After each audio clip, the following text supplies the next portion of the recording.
enteekateeka zokulabika nti tukola ebbuwa ey'amaanyi okusesa yakawuliro okwebaza Allah subhanahu wa ta'ala olw'ebyo byasobola omulisaamu bamukolera n'embadde muyonjoola ate era yali akavaayo najjafuna eziruka okusoomozebwa okugezesebwa n'endwadde ezamutekatuli kuva mwakubiri era ndi musanyufu bategeeza nti kati yawonye era yafunye embavu era mu bbanga eritali lyawala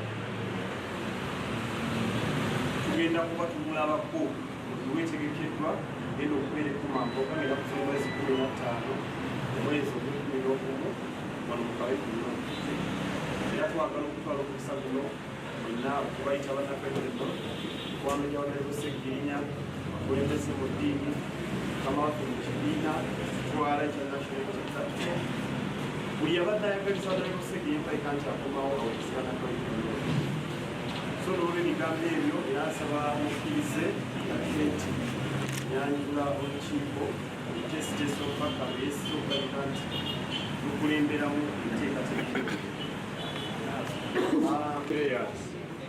2 years under incarceration in prostitution and 1 year under medication or hospitalization.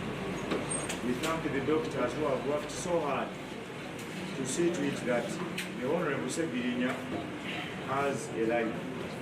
We thank the doctors at Isange Hospital, those at Nairobi Hospital, and others who have given him the comfort, the counseling, and the care that he needed throughout that period of 1 year under hospitalization or medication.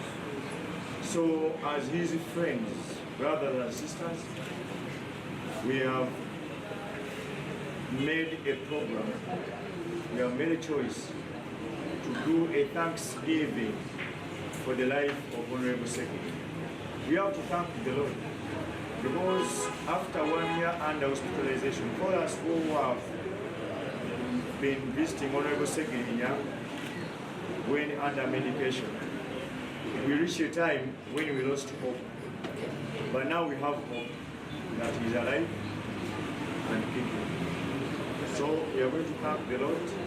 On the 15th of November 2024, we call upon each and every Ugandan, more especially the people of Kawempe North, at Komamboga Playground in Kawempe, to come and we thank the Lord. We thank Allah. We are going to do a thanksgiving